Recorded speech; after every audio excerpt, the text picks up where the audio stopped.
ఒకప్పుడు ఏపీ రాజకీయాల్లో వైసీపీ సంపూర్ణ ఆధిపత్యం చెలాయించిన జిల్లాల్లో ఒకటైన నెల్లూరులో గత ఎన్నికల తర్వాత పరిణామాలు చాలా మారిపోయాయి. అంతేకాదు ఎమ్మెల్యే, ఎంపీ ఎన్నికల్లో ఓటమి తర్వాత మేయర్ సీటు కూడా దూరమైంది. దీంతో ఇక జిల్లాలో వైసీపీ పనైపోయిందని అంతా అనుకుంటున్న తరుణంలో మంత్రి నారాయణకు వైసీపీ ధీటైన అభ్యర్థిని ఎంపీకి చేసిందా? వచ్చే ఎన్నికల్లో ఆ ఎమ్మెల్సీనే మంత్రి నారాయణపై పోటీకి జగన్ దింపబోతున్నారా? రెండుసార్లు వైసీపీ గెలిచిన నెల్లూరు సిటీ సీటు గెలుపే లక్ష్యంగా వైసీపీ అధినేత పావులు కదుపుతున్నారా?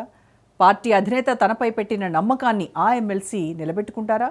అందుకు తగ్గట్టు ఆయన పనిచేస్తున్నారా? అక్కడ గెలిచి పార్టీ అధినేతకు ఆయన గిఫ్ట్ ఇస్తారా?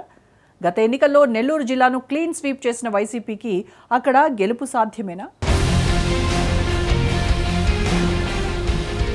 ఏపీ కేబినెట్లో మంత్రి నారాయణకు కీలక స్థానం ఉంది. మున్సిపల్ అడ్మినిస్ట్రేషన్ మంత్రిగా రాజధాని నిర్మాణంలో ఆయన కీలక బాధ్యతలు నిర్వహిస్తున్నారు. రాజకీయంగా, సామాజికంగా, ఆర్థికంగా మంత్రి నారాయణ టీడీపీలో బలమైన నాయకుడిగా ఉన్నారు. అలాంటి కీలక నేతను ఎదుర్కోవడం వచ్చే ఎన్నికల్లో వైసీపీకి అంత ఈజీనా అంటే కానే కాదు అంటున్నాయి ఫ్యాన్ పార్టీ వర్గాలు. అలాంటి కీలకమైన నియోజకవర్గంలో ఈసారి జగన్మోహన్ రెడ్డి బలమైన నేతను రంగంలోకి దింపాలని భావిస్తున్నారు. ప్రస్తుతం వైఎస్ఆర్ కాంగ్రెస్ పార్టీ టీచర్స్ ఎమ్మెల్సీగా ఉన్న పర్వతరెడ్డి చంద్రశేఖర్ రెడ్డిని వచ్చే ఎన్నికల్లో నెల్లూరు సిటీ బరిలో దింపాలని నిర్ణయించారు. 2023 ఎన్నికల్లో చంద్రశేఖర్ రెడ్డి తూర్పు రాయలసీమ ఉపాధ్యాయ నియోజకవర్గం నుంచి పోటీ చేశారు. తన సమీప ప్రత్యర్థి పీడీపీ నేత బాబురెడ్డి పొక్కిరెడ్డిపై 1043 ఓట్ల మెజారిటీతో చంద్రశేఖర్ రెడ్డి విజయం సాధించారు.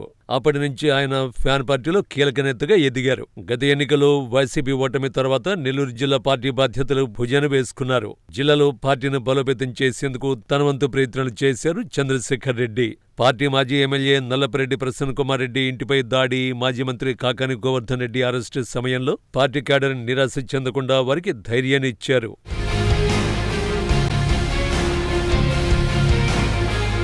వైఎస్ఆర్ కాంగ్రెస్ పార్టీ ఆవిర్భావం నుంచి నెల్లూరు సిటీ నియోజకవర్గం వైసీపీకి బలమైన నియోజకవర్గంగా ఉంది.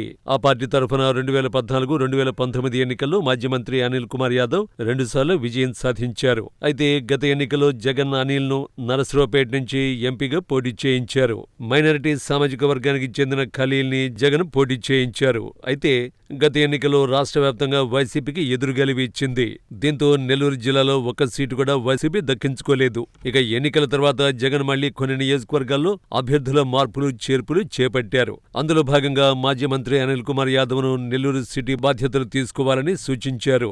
ప్రస్తుతం టీడీపీ అధికారంలో ఉండడం, నెల్లూరు సిటీ నుంచి విజయం సాధించిన నారాయణ మంత్రిగా ఉండడం వంటి పరిణామాల నేపథ్యంలో అనిల్ నెల్లూరు సిటీ బాధ్యతలు తీసుకునేందుకు ఆసక్తి చూపడం లేదు. ఇలాంటి సమయంలో నెల్లూరు సిటీ బాధ్యతలు తీసుకునేందుకు ముందుకు వచ్చారు పర్వతరెడ్డి చంద్రశేఖర్ రెడ్డి. ఒకవైపు ఎమ్మెల్సీగా శాసనమండలిలో ప్రభుత్వ ప్రజా వ్యతిరేక విధానాలపై ఆయన గట్టిగా గళం వినిపిస్తున్నారు. అదే సమయంలో నియోజకవర్గంలో పార్టీని బలోపేతం చేసే దిశగా కార్యాచరణ చేపట్టారు. పర్వతరెడ్డి చంద్రశేఖర్ రెడ్డికి విద్యావేత్తగా, సౌమ్యుడిగా పేరుంది. దీంతో ఆయనకు క్యాడర్లోనూ మంచి మార్కులే పడుతున్నాయని పార్టీ వర్గాలు చెబుతున్నాయి. 2014, 2019 ఎన్నికల్లో నెల్లూరు జిల్లా వైసీపీకి కంచుకోటగా ఉంది. అయితే 2024 ఎన్నికల్లో మాత్రం వైసీపీ ఒక్క ఎమ్మెల్యే సీటు గెలుచుకోలేదు. ఉన్న ఒక్క ఎంపీ సీటు సైతం టీడీపీని దక్కించుకుంది. గత ఎన్నికల ముందే వైసీపీ నుంచి కీలక నేతలు టీడీపీకి వెళ్లి అక్కడ టికెట్ దక్కించుకుని విజయం సాధించారు.